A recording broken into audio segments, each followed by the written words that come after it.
Welcome to Wild Encounters with BC Wildlife Park. My name is Alex, and very shortly I'm going to introduce you to Burger, one of my favorite animals to work with. Just before we talk about Burger specifically, I want to talk a little bit about BC Wildlife Park in general. So a lot of the animals we actually have here at the Wildlife Park come to us injured or orphaned and actually can't be released back in the wild. So a really cool thing that the park sort of does and believes in is a lot of these animals deserve to be in the wild, so we try to rehab and release as many as we can. The ones that we can't, we try to give as good a home for as we possibly can. And with that, Burger here is no different. So Burger is what's called a Great Basin gopher snake. And he is admittedly one of my favorite snakes to work with because they are a very impressive looking snake. And actually what happened and why he's here is a young boy agreed with me that this snake looks really impressive and looks really interesting. And he actually took him out of the wild. He later traded him to his friend, another young boy, for a cheeseburger, which is why his name is Cheeseburger. The biggest thing that happened with that is once those parents admittedly freaked out, rightfully so, they had to call us here at the wildlife park, and we actually couldn't release Burger back into the wild because we didn't know where exactly he was from, and we didn't know how long he was in human care. So we weren't sure if he could even hunt on his own or live on his own. And if we just released him anywhere in the grasslands, these gopher snakes are very territorial. And so another gopher snake would very likely attack him and take its territory back. So for a bunch of those different reasons, but mainly because someone took this snake from the wild, he can never live back in the wild anymore. So my biggest thing, and that'll come up a couple times throughout my talk right now, is when you see these really cool snakes, let them be, leave them in the wild, maybe take a step back and look at them, but don't try to touch them or grab them, and definitely do not try to remove them from the wild.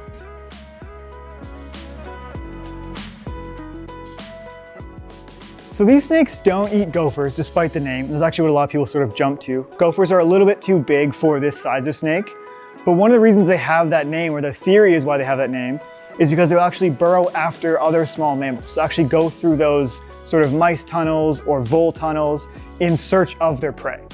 Some other animals they might eat are lizards and toads or frogs, and actually birds and eggs as well. One of the biggest things I talk about with these kinds of snakes is if they want food, they'll find a way to get it. So they can burrow, they can climb, they can swim, and they can basically utilize all of this skill set to figure out where their best prey is and get the best meal possible. With that, one of the other really cool parts about their diet is the way they actually catch and eat their prey. So these are constrictor snakes, and what that means is when they catch that mice or shrew or vole or bird, they will wrap around it really, really tightly. And they actually will wrap so tightly that they can feel when that heartbeat stops of their prey, and they now know it's safe to eat. So we talked about what these snakes eat. We haven't talked about what eats these snakes. So while they are a predator animal to a lot of those smaller mammals and smaller amphibians, they actually get eaten by a large array of different animals. So a lot of things like coyotes and foxes and badgers, and especially birds of prey. So things like the red-tailed hawk or other falcons love to eat these snakes. And they actually have a really cool trick to ward off a lot of these predators.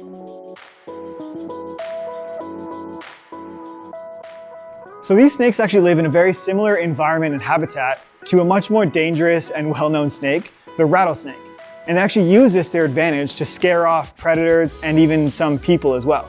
So what they're trying to do is mimic the look and the sound of a rattlesnake, because people and animals all know that when you hear that rattle, you don't go anywhere near that animal. And it actually has helped them survive a lot of different encounters with larger predators and larger things.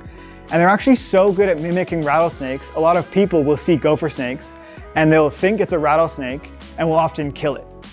This is actually a huge issue that gopher snakes face, and that also rattlesnakes face as well. Please don't kill any kinds of snakes. But it's a really good testament just how well these snakes have evolved to mimic sort of a more scary, more well-known snake. While the Great Basin gopher snake will mimic the rattlesnake, there are some key ways to tell the two apart, and one is a lack of that obvious rattle. So when gopher snakes are mimicking rattlesnakes, they're shaking their tail in dry leaves or dry brush, and they don't actually have a rattle quite like the rattlesnakes do, like we can see in this video here.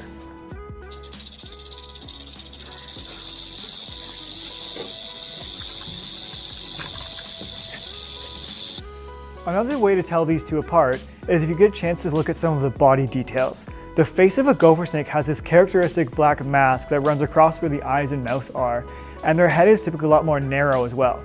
So even when they're trying to mimic that rattlesnake and trying to push their heads down to look more triangular, they typically have a much more narrow head and much more thick neck than rattlesnakes do.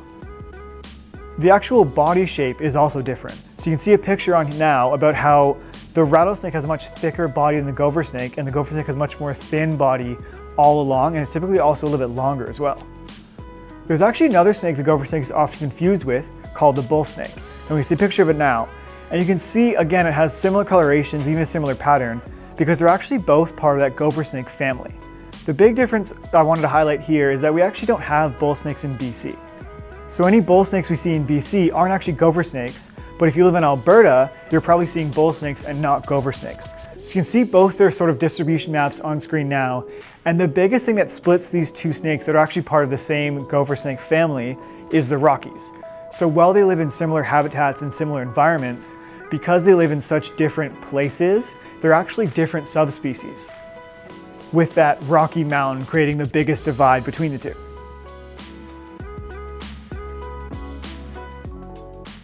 So these snakes are from BC, they are a native species, and a lot of people ask where we can actually find these snakes. So the wildlife park is in Kamloops, BC, and you can actually find these gopher snakes around the Kamloops area. We like to say sort of the Thompson, Nicola, Fraser, and Okanagan valleys, or that really dry interior of BC that has a lot of the grasslands and semi-arid desert environments. They do have a bigger range beyond just BC. You can see on the map right there, where they will go down into more of the states and down into around New Mexico, but they typically stay around those very dry grassland or semi-arid desert environments. These snakes actually use 3 different kinds of habitats for their lifespan. And so what they have is what's called egg-laying sites, where they lay their eggs. And those are typically south-facing rocky slopes or sandy slopes that are very easy for these snakes to burrow into and to leave those eggs. They also will have what's called those summer foraging areas, or that dry grassland area I was talking about before. And they also have what's called hibernacula. And these are typically eastern-facing rocky slopes and that they will hibernate in all winter long.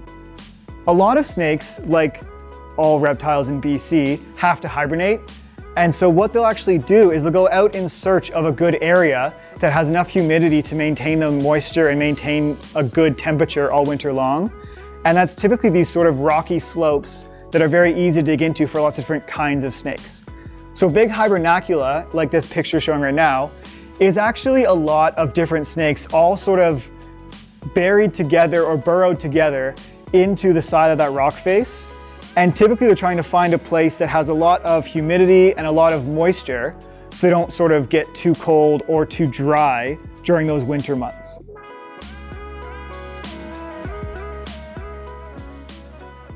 Speaking of hibernation and hibernacula, there's a really cool bit around these snakes and their lifespan and sort of where they start. So when these gopher snakes hatch out of those eggs, what actually happens is they often hatch in the late summertime, so think late August, early September, and most of them don't actually have enough time to get a full meal before going down for the winter. So a lot of these baby gopher snakes, or snakelets, will actually only eat the yolk that's in this egg before they then go down to the hibernacula and find a good place to hibernate all winter long.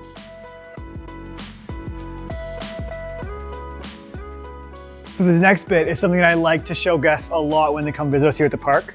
And so I actually have a gopher snake skeleton right here. And so this is actually the skeleton of a gopher snake who used to be an ambassador for a species, kind of like Burger is. But what I really like to do is show people this and really talk about just how intricate and just how awesome these skeletons are of these snakes. What being able to see the skeleton so close up allows us to do is see just how cool and intricate the snake skeleton and snake's body really is. These snakes are so specially adapted for what they do and how they hunt. So you can see here, it has all these different vertebrae, up to about 500 with the really big snakes, that all have separate pairs of ribs coming off of them. So as these snakes grow, they actually grow more vertebrae and more ribs over their lifespan. You can also see that there's not really an underbelly to this. There's no sort of bottom bones. And so this picture right here is showing that these snakes are completely full of muscles. And those muscles are so intricate and so strong, they actually help them move around the world as well as catch their prey and constrict their prey like we were talking about with Burger earlier. So really important bit I like to talk about is the difference between the skulls of a constrictor snake and a venomous snake. So I have two examples here of an anaconda and a western diamondback rattlesnake, and they really show the difference off quite well of the way the skull is shaped and how it actually helps determine what kind of snake it is or the way that the snake is hunting and eating. And so this anaconda skull right here, you can see on the back of this skull is what's called a quadrate bone. And this actually helps allow the snake to open its mouth quite large. So the whole bottom jaw acts kind of like a hinge. And they can open the mouth about 150 degrees or about double the thickest part of the snake. Another really important bit with these constrictors is the way the teeth are shaped. So all of these teeth are actually shaped pointed inwards. So whenever they are eating that prey, there's no chance of that prey coming backwards or sort of losing its grip. And all of those teeth work together to help continue to grip that prey and help actually pull that prey farther into their mouths until the muscles take over and push through the rest of their body. Now these rattlesnakes or venomous snakes have a much different kind of skull. And you can see it's a lot more focused around having those large fangs. And what they'll actually do is do that very classic sort of rattlesnake strike and then retreat a tiny bit, wait for the thing to die, and then they're safe to go eat it. So they don't need the same level of teeth to help grip it, but they do need those very specialized fangs because they are one of the few venomous snakes we have here in BC. So gopher snakes are actually listed as least concern or a species that could be vulnerable to habitat loss and species loss, but currently they're not listed as endangered like that. What this means is that they're actually blue listed because the biggest issue they face is habitat loss. So like we were saying before, gopher snakes need those 3 separate areas, and 2 of those, that sort of rocky slope, are under pretty heavy loss by human destruction, human building. So a good example of this is a lot of people when they build highways, they need to cut out large portions of those rocky slopes that these gopher snakes would use as either hibernacula or as egg-laying sites. And so while they are a secure species and you can actually see a decent amount of them across that interior of BC, they are a species that without some help and some awareness of could very likely go down in numbers and could go towards that endangered species list. Thanks so much for watching. I'm Alex and this is Burger, and you come visit us anytime in the BC Wildlife Park at Kamloops, BC. With that, I want to do one last time. Snakes are one of my favorite animals, and I really hope they're one of yours as well. But we need to make sure we leave snakes in the wild where they belong. And when we see a snake in the wild, we don't go try to touch it or look at it too close. Take a step back, let it be, look at it from afar. Hopefully everyone learned some really cool things today, and hopefully you got some really good takeaways. I should say again, thanks for watching. You can see more videos like this on the program you're watching right now, as well as on our website, bcwildlife.org, or our YouTube channel.